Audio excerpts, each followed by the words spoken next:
Yeah, I know one thing. When I'm pretty critical of Vladimir Putin on YouTube, I definitely don't win no brownie points with most people.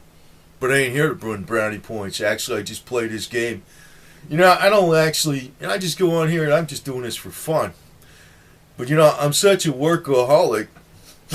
I'm probably gonna make money on this shit anyway. So, but anyway, I'm gonna tell you this thing, another angle, and actually I like putting these out here because you know, instead of giving me the angle to some rich guy, I like giving the angle to the regular people, what I see, and I actually see another angle on things. It's probably the truth, the real truth, versus the drama truth you get from the truthers.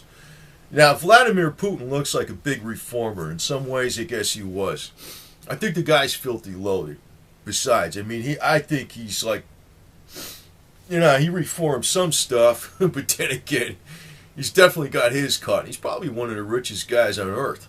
And they say, well, is the proof? But hey, it's pretty obvious, the lifestyle. But I'm not going to get on with that. But he slipped up on something recently, big time. Vladimir Putin, big time. He said, and this tells you what his ideology is. First off, he's KGB, right? He came from the KGB. He was put in power by the apparatus behind the scenes, and I don't want to, it's really what you call it is the family. The family, you talk about, in the movies with the Godfather and the family. Well, they got a Russian family back there, man. It's all around Boris Yeltsin and everything. It's like they say these are opposite guys, and this is a new guy, and he's going to change everything. It's the same bullshit.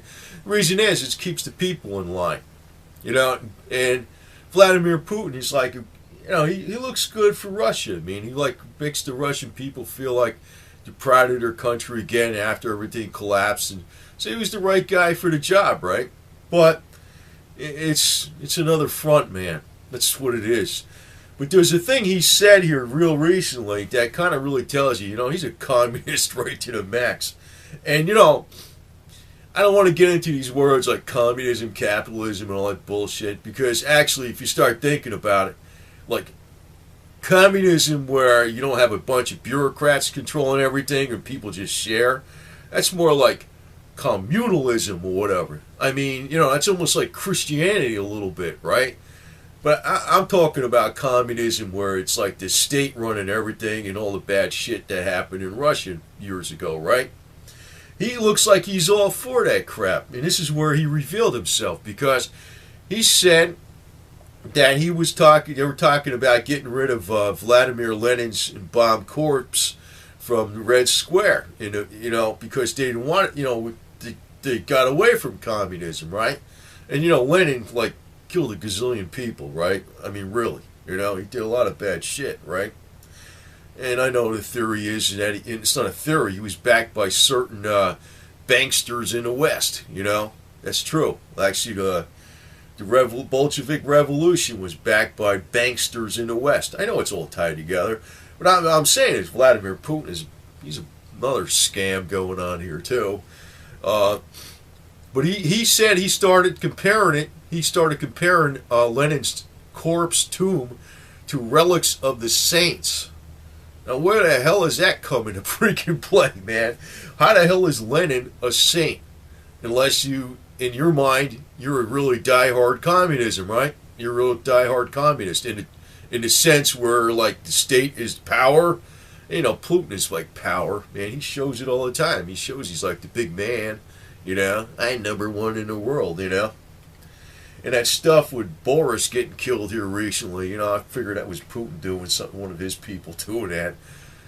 Oh, I should remark on that, but that's something else. But the thing is, the state actually is like a powerful families behind the scenes. And the KGB, FSB apparatus is it's like the mobsters, except it's all under the state. It's like a super mafia in Russia, basically. That's what's going on. And, they got guys like Vladimir Putin to, calm the public, basically. Keeps them cool. He wants the Christianity. He wants the Orthodox Church. But it's more or less to keep the people in line. I'm not against Russia or the Russian people at all. I'm just trying to say, this guy's another scam. And you know, like, you know, you got Zhirinovsky, you know, he's another one you see out there. Not he doesn't compare at all to Putin. But, you know, Zhirinovsky makes remarks about, you know, blowing up millions of people in the world and taking back Alaska, and, you know, that he caused the tsunami, that Russia caused the tsunami in Japan. And Zhirinovsky saying this shit. He's a nut, right? But why, you know, if it wanted to happen, you know, the power behind in Russia would just get rid of his ass.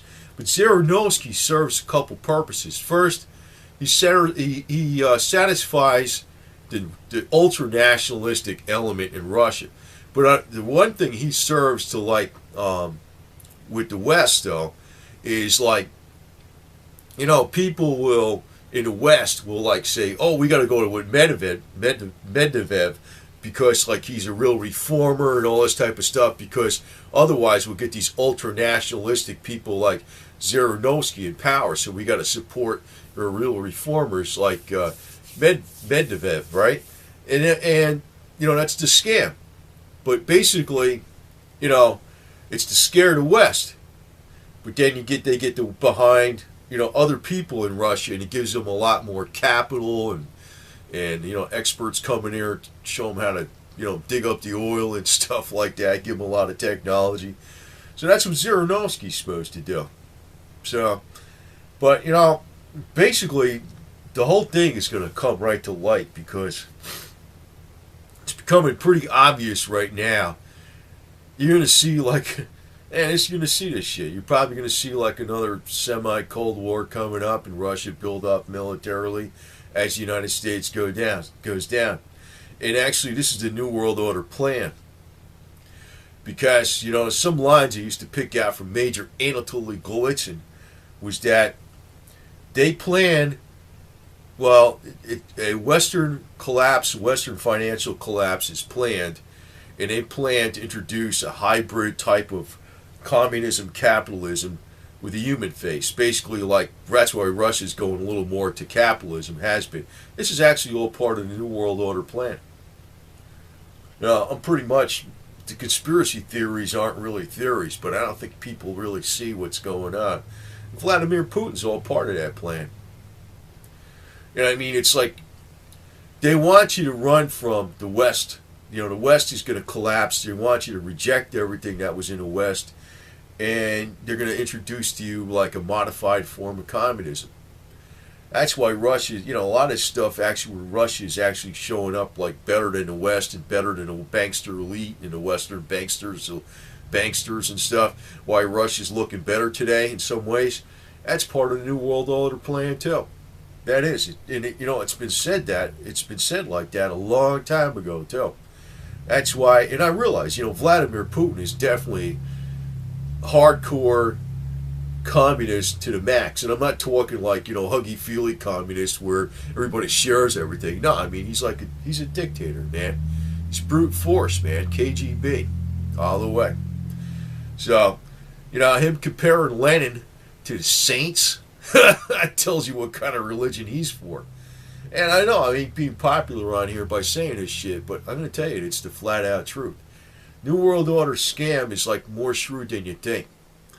They want the West to go down, and then Russia's going to basically to be the power, and they're going to introduce their form of government, communism, the bad kind, with a human face modified with some capitalism in it, into the United States. Now, if you want to get into a little religion garbage, well, I don't want to call it garbage, but I'm going to say this. There's one thing I freaking think that's absolutely true, was the message of Fatima, Portugal, when Mary showed up to the 3 kids. Well, you know, one of the things they said, that Russia was going to be used as the instrument by God to chastise mankind for its sins, and that would Russia, and that's not against the Russian people, but I'm just saying, it's Russia, in other words, Russia would spread its errors throughout the world, which is socialism and communism. I mean, it looks like what she said is dead on. And actually, what she said, to counteract that, is to pray the rosary. So that's something for religious people, because, you know, hey, I don't know, looks plain and freaking obvious to me. That's probably what the real truth is. So, you can see what's going on in the United States. We're going faster and faster to communism. Russia's kind of going to some capitalism. And we're going to basically have like a hybrid between communism and capitalism. Mostly communism with the elite controlling everything on the top. And that's the way it's going. But you know, the big problem with that is what's against that is guns. Guns. Individuals having guns. That's why I'm all for having individual Russians have lots of guns. You know, I don't give a damn. I think they should have lots of guns. You know, if they want to be nationalistic and you want to have a lot of pride in your nation and they want to actually use it for hunting and stuff, hey, Russians ought to have guns too. Vladimir Putin, he don't want them having guns. I mean, you have a shotgun or something. He don't want them. He wants the army to have guns that he controls. You know, if he was a real freedom fighter, he'd let every individual Russian in the Soviet Union have guns like crazy. Like they have in Afghanistan or something. You know, like the Afghanis have guns like crazy. That's why the United States and Russia had a lot of problems with that country, right? Because the individual gun owners in Afghanistan fought back big time. They don't like foreigners coming to their country, whether they're from the United States or Russia. But anyway, Vladimir Putin showed his true colors, right? Yeah, he compared Lenin to the saints, to the relics of the saints. That's why Lenin's tomb is like a relic of a saint. So, that tells you, like, you know, this guy, he didn't just come out of nowhere. You know what I mean? You know what I mean? He's an image. He's an image guy. And, I don't know. I just hope the Russian people, I mean, maybe a lot of Russian people probably figured it out. I know there's Western propaganda out there making the West look like they do everything right and all the Russians are doing everything wrong. There's elitists on both sides. I know that. I know that. Even like, you know, if I said something against Ronald Reagan back when he was in office, man, I'd have all these staunch pro-USA conservatives attacking me left and right like I was a communist. But I know Ronald Reagan was a bunch of BS too. He was all on the oil industry, you know? So, I gotta say this. You know, Vladimir Putin ain't the saint, the guy you think he is. He's not a saint. He's not really a reformer. And, you know, communism's really taken hold. It's always been in power all along and behind the scenes in Russia. And what the New World Order is actually trying to do is, you know, after the financial collapse of the West, is introduce into the United States a modified form of communism with some capitalism mixed in it, which means, you know, a dictatorship, basically. Financial dictatorship. So, you know, all I was going to say is be independent as possible. And I think the only thing to actually freaking stop this more so is not just silver and gold. It's actually growing your own hemp and having your guns. That's going to be number one right there. Guns and weed. That's the motto. That's the battle cry anyway.